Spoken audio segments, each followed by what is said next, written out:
नमस्कार. सध्या जो आता आपण बोलणार आहोत जे पुणेकर नॉन पुणेकरमध्ये जो वाद चालू आहे. खरं तर आपण जर विषयाला हात घातला व्यवस्थित, तर रिॲलिटीमध्ये कुठलाच व्यक्ती हा पुणेकर हा प्रॉपर व्यक्ती नाही आहे. पुण्याला जर आपण इतिहास नीट बघितला, जर रिसर्च केलं काही मूर्ख लोकांनी, जे स्वतःचे बाप, स्वतःचे आजोबा इथं येऊन थोडंफार कमवलं, थोडी प्रॉपर्टी झाली, तर त्यांना असं वाटतं की ते पुणेकर झाले. ते स्वतःच्या बायोमध्ये, इंस्टाच्यामध्ये लिहितात की आम्ही पुणेकर, आम्ही हे, ते, आम्ही ते. त्यांना जर ते अक्कलशून्य लोक आहेत. खरं सांगितलं त्यांच्या डोक्यात वीज पडली होती. त्यामुळं ते तसे विचार करतात. तुम्ही जर प्रॉपर नीट अभ्यास केला तर पुण्याचा कुठलाही इतिहास असा नाही की ज्याच्यामध्ये असा एक ठराविक नावाचा व्यक्ती एक्स वाय झेड ते कुठल्याही नाव असू दे, ते मराठा असू दे किंवा इतर कुठल्याही समाजाचा असू दे किंवा इतर कुठल्याही राज्याचा असू द्या, तो व्यक्ती इथला प्रॉपर आहे असं कुठल्याही इतिहासात त्याची नोंद नाहीये. जर खरा आपण पुण्याचा इतिहास बघितला तर इसवी सन 700 पासून पुण्याला इतिहास आहे. बऱ्यापैकी राज्यकर्ते आले, त्यांनी राज केलं. नंतर खूप म्हणजे खूप प्रकारे त्याचा मोठा इतिहास आहे. ते आपण ते दुसऱ्या पार्टमध्ये आपण दाखवू. सध्या असा वादविवाद पुण्यामध्ये चालू आहे की आपल्याला असं वाटतं की जे पुण्याच्या बाहेरून आलेले लोक आहेत, काम करायला आलेले लोक आहेत, खास करून महाराष्ट्रातले लोक, जे म्हणतात मराठी माणसं मराठी माणसाच्या विरोधात जाणं, हे अतिशय उत्तम उदाहरण म्हणजे सध्याच्या काळामध्ये जे पुण्याची लोक इतर लोकांना, इतर जिल्ह्यातून आलेल्या कामासाठी आलेल्या तरुण मुलींना, मुलांना जी नावं ठेवतात की पुणेकर जावा, पुणेकर नाही आहेत तुम्ही, हे असं ते एक्स वाय झेड कुठल्या पण शब्दामध्ये त्यांची विटंबना करतात, ते अतिशय चुकीची आहे. त्याचं रिझन मी तुम्हाला सांगतो. कसं असतं बघा, ही जी लोक नावं ठेवतात ना, त्यांचे आईबाप आले, त्यांनी थोडंफार कमवलं आणि इथं घर वगैरे घेतलं, किंवा त्यांचे आजोबा आले, त्यांनी थोडंफार कमवलं, इथं थोडंसं त्यांनी प्रॉपर्टी कमवली, याचा अर्थ असं होत नाही ते पुणेकर नाही आहेत. जर तुम्ही नीट विचार केला, खुद्द छत्रपती शिवाजी महाराजांचा जन्म जरी शिवनेरीवरती झाला असला तरी त्यांचे जे आजोळ आहे ते सुद्धा पुण्याच्या बाहेरचं आहे. शहाजीराजेंचे जे इतिहास तुम्ही वाचला, मालोजीराजेंचा, तर ते नगरला होते, पण नगरवरून ते पुण्यामध्ये स्थायिक झाले होते. आणि असे बऱ्याच प्रकारे जे आहेत, कुठलाही समाज, ते ब्राह्मण समाज असो, मराठा असो किंवा कुठलाही समाज असो, पुण्याचा कोणताही व्यक्ती इथला स्थायिक व्यक्ती नाहीये.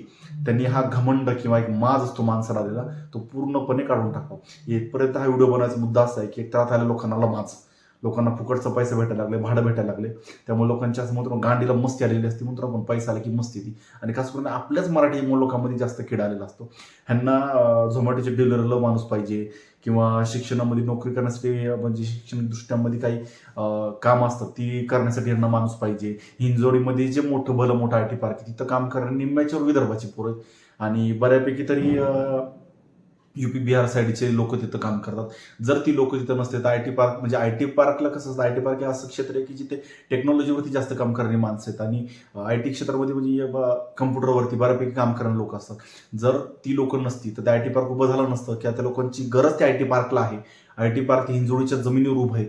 हिंजवडीच्या जमिनीत ते जमिनी बिल्डरनी घेतल्या किंवा कंपन्यांनी विकत घेतली, तिथं ती कंपनी उभी राहिली, त्यावरून ती लोक आली आणि तिथे जास्त फ्लॅट्स मोठ्यापैकी उभे राहिले, जे फुकटचं भाडं भेटलं त्या गावाला.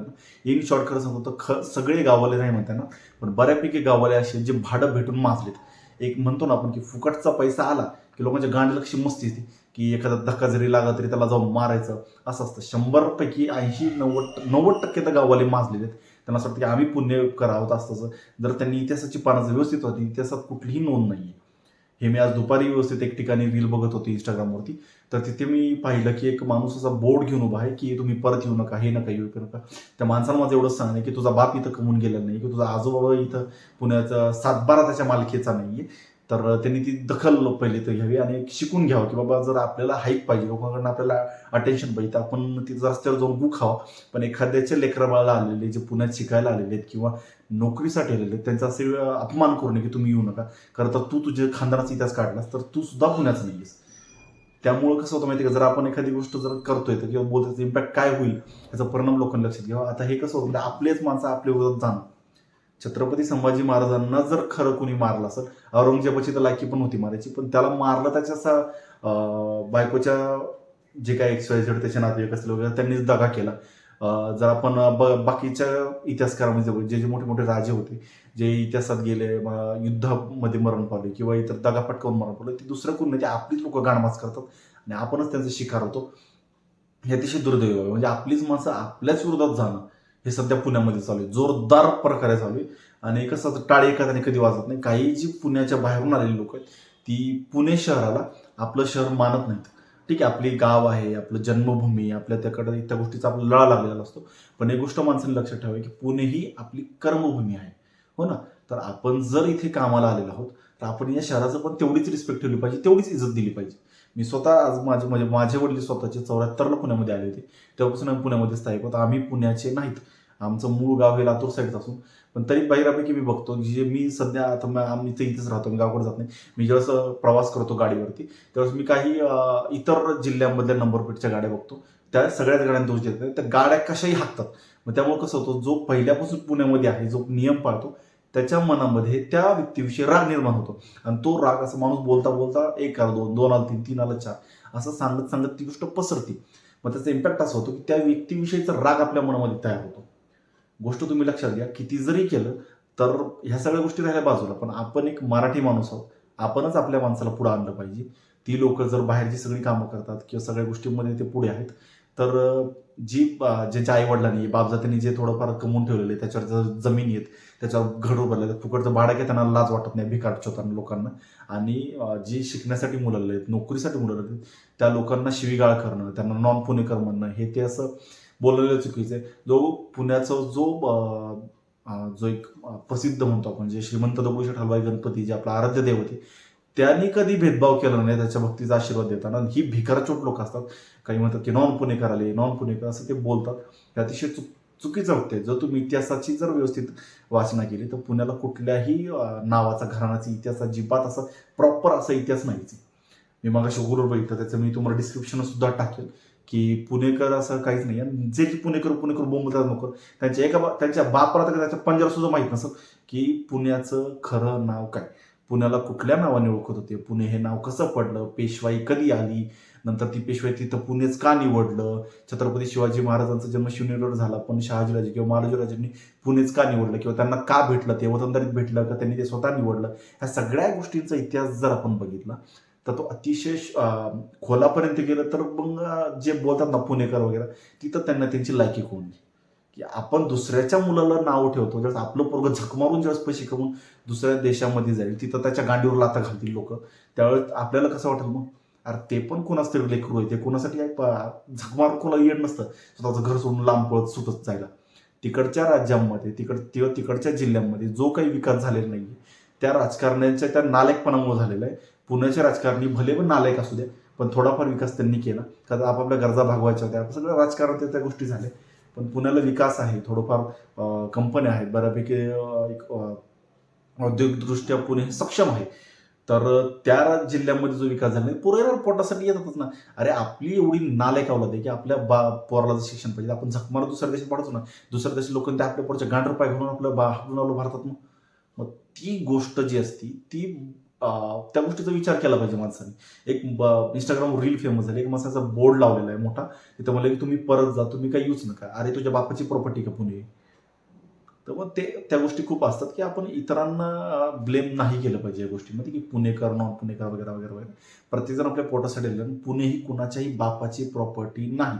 ऑन व्हिडिओ सांगतो, कुणाच्या बापाची प्रॉपर्टी नाही. ते कुणीही असू द्या, कुणीही, कुठलाही सत्ताधारी पक्ष असो किंवा कुठलाही माणूस, पुणे कुणाच्या बापाचं नाही. इतिहास पहिलं वाचा, याच्याबद्दल जर गांडीत दम झाला कोर्टात हे टाका. एखाद्याचं मन दुखत होतं, तुम्हाला लाज वाटली पाहिजे. जर मोठी मोठी माणसं एखादी जर तुम्ही फुकट भाडं भेटते लोकांच्या, त्याच लोकांच्या पैशावर जगता, त्यांचं भाडं येतं, त्यांचं वगैरे सगळ्या गोष्टी, पीजीचं रेंट वगैरे येतं, सगळ्या त्यांच्याकडे निघणं, तुम्ही त्यांनाच नाव ठेवतो. म्हणजे तुमच्या मेंदूत काय म्हणजे काय केमिकल लोचा झाला का हे समजणं खूप जास्त गरजेचं आहे. आणि दुसरा मुद्दा म्हणजे टाळी खात्याने वाचत नाही. ही लोक तर नाव ठेवतात, पण जी बाहेरून येतात त्यांनी पण मुलांनी पुण्याला आपलं शहर समजून, किंवा आपली जी आपण जसं आपल्या गावाकडे राहतो, आपल्याला गावाला जसं सन्मान देतो, तसं आपण पुणे शहराला सुद्धा सन्मान दिला पाहिजे. अलीकडच्या काळामध्ये खूप मी बघितलं हे वाढलेलं. गणपतीच्या दरम्यान सुद्धा दगडूशेठ हलवाई गणपतीला खूप जास्त गर्दी झाली होती, कारण ते आपलं श्रद्धास्थान आहे देवस्थान. तर तिथे मी बघितलं की काही लोकांची स्टेटस होती की बाहेरून आलेल्या आवडत देत, बाहेरून आलेल्या.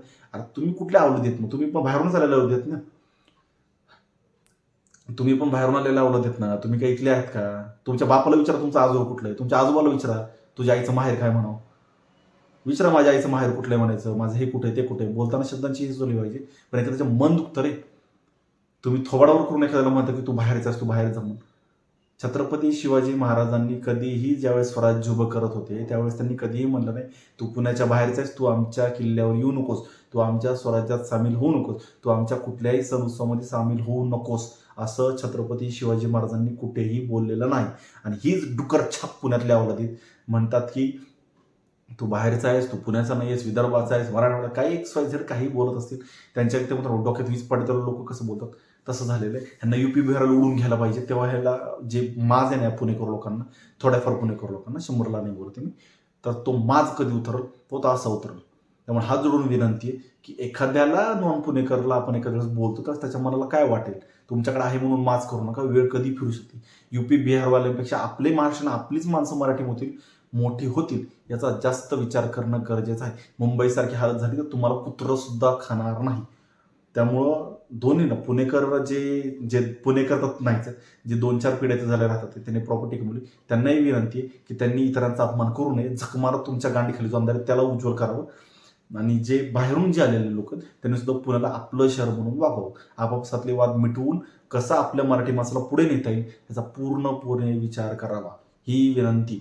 जय हिंद, जय महाराष्ट्र.